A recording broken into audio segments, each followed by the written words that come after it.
In this demo, I'll create two IAM users using console admin1 and user1. We'll use both the users to sign into the console. We'll create two groups also, AWS Foundation and console group. We'll add admin1 in AWS Foundation group and user1 in console group. We'll create access keys for both the users. I'll also show you how to deactivate and rotate access keys. Finally, we'll delete all the users and groups except for admin1. Then we'll enable MFA for admin1 also. From main AWS Management Console, to go to the IAM screen, you can click IAM from here, which is the Security, Identity and Compliance section, or you can type IAM here and then you can go to the IAM console. This is the landing page of the IAM console. Click on Users and then click on Add User. I already have a user added. Click on Add User. We'll create two users. One is admin1 and the other one is user1. I'll give both the users as AWS Management Console access. Then you have to provide a password. Either you can ask AWS or IAM to generate the password automatically, or you can create your own custom password. And then if you select this one, the moment these users sign in, they will be asked to reset the password. As of now, I'll uncheck. Next, permissions. I'll not add any permissions. Click on review and then click on create users. Both the users have been created. Close. In the users console, you will see admin1 and user1 have been created. Now I'll use these users to log into the management console. How do I do it? Because I'm already logged into this user. If you're practicing this, remember to open another browser.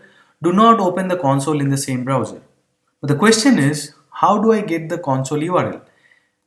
I'm using another browser. If I type aws.amazon.com and then go to my account and click on AWS Management Console, it asks me for root user sign in, not for the IAM users. Go to the IAM console and then click on dashboard. At the top, you'll find IAM user sign in link. So the link is https and then this is my account ID .signin.aws.amazon.com/console. If you want, you can customize this link. Click on customize and give it a name, say AWS-Foundation.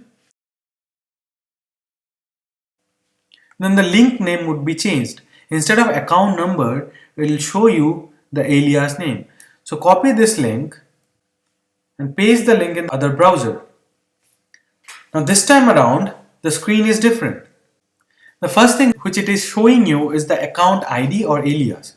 As we change the account ID to AWS-Foundation, so that's why you are getting it. Now here you'll have to mention the IAM user and the password of the IAM user. So in my case, let me use admin1 user. Password is ABC123, which I have given. Click on sign in and it will take you to the same management console with a subtle change. This is the console which I'm accessing using root user. If you see, it is showing me AWS Foundation. But the moment I use any IAM user, it shows you the IAM username at the account name. So basically, I have logged in as an IAM user, which is admin1 in the account AWS Foundation. Let's go ahead and see the EC2 console. Notice this, we are getting a lot of error messages that you are not authorized to do this, you are not authorized to do that, this is an error, etc. etc. As I told you earlier, by default when you create an IAM user, that user does not get any access. If I try to launch an instance now, I'll get an error. As a matter of fact, I'm getting an error even while selecting the AMI. So basically you can't do anything. If you want to change this, if you want this admin1 user to launch EC2 instances, then you'll have to attach permissions to this IAM user. I'm in the management console where I logged in using the root user and I have launched an EC2 instance using the root account because I have access to everything. Now I'll go to the other account and I'll show you that you can't even see the instances launched, even though the other account belongs to this root account itself. That account will not be able to see the running EC2 instance because that account does not have any permission. This is the management console and I have logged into this management console using the IAM user. If you see, it is giving me error while fetching instance data. And it is saying you are not authorized to perform this operation. because by default I can't even see anything. I can't even see the running instances. Now I'm logging in using IAM user1. Result is same here. It is also saying you are not authorized to perform this operation. To create groups, click on groups and then click on create new group. The first group name would be AWS Foundation. Click on next step. As of now, I'll not attach any permission. Click on next step and then create group. Let me go ahead and add another group. The name of the group would be console group. I have created two groups and no users have been added to this group. Few more actions which you can do. You can add users to this group from this group actions button. You can delete this group. You can change the group name. You can also remove users from group. I'll add admin1 user to AWS Foundation group. Click on group actions and then add users to group. Click on admin1 and then click on add users. That's it. AWS Foundation has 1 users now. Similarly, I'll add the other user to this group, but this time using a different method. Click on the group itself and then you'll find this users tab. Click on add users to group. Select user 1 or whichever user you want to add to this group to. Click on add users. That's it. Both the groups have one user each. Let me show you how to create access key IDs and secret access key for a particular user. As I said earlier, access key ID and secret access key would only be for programmatic access. Click on add user. We'll name it as AWS Foundation and then click on programmatic access. Next, click on permissions. We'll not attach any permission as of now. Click on review and then click on create user. This time it is different. So it is giving me access key ID and secret access key. Click on show. So this is the secret access key for this particular user and this is the access key ID. You can download both these using this download button also. A CSV file has been downloaded. The CSV file would contain this information. The username, password would not be there, access key ID and secret access key. Also the console login link. If you do not download this file and if you do not copy this secret access key and then click on close, that's it. You will not get the secret access key ever. Make sure to either download the secret access key file or copy the secret access key and keep it somewhere safe. Click on the user which you have just created and go to security credentials. Here it is showing you the access key ID. If you see, there's no trace of secret access key. These access key ID and secret access key would be provided to the program. The programs would use these IDs to perform operation on AWS resources under this account. How would they get permission? Whatever permission you attach to this user, that program would get the same permissions. So to link a program with an IAM user in AWS console, you have to use the secret access key and access key ID. You provide it to the program uses it, and the mapping is done. You can create another secret access key also. While creating, it will ask you to copy the secret access key from here, or you can download the CSV file also.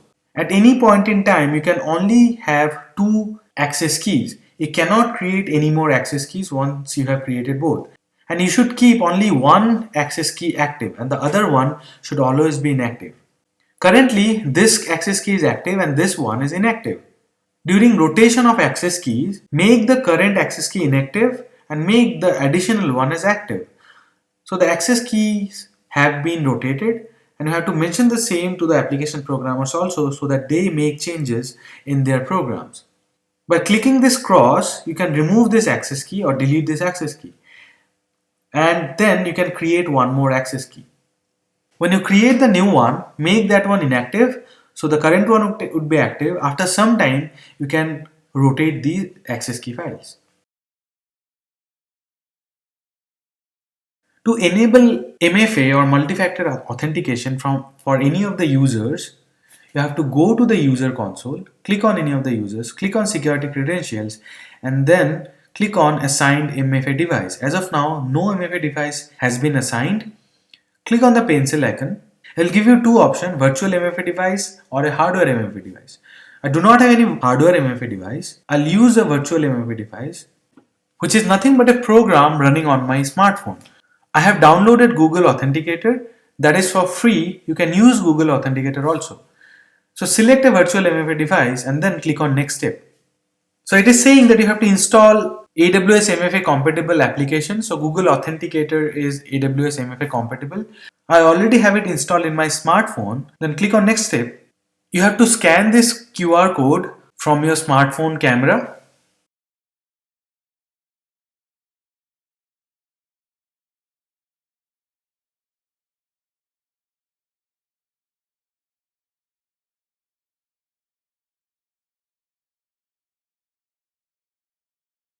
As you can see, you are getting a 6-digit code. Now that is valid for a certain time only. This is the first authentication code. Once this expires, you will get the second authentication code. Enter the second one also. Click on Activate Virtual MFA. It will give you this message that the MFA device was successfully associated with your account. Click on Finish. I'll show you later on how do you get authentication code in your MFA device. As of now, MFA device has been activated for AWS Foundation user. I'll delete all the users and groups except for AWS Foundation. Unused passwords, access keys and credential reports will be shown later on. That's all for this demo.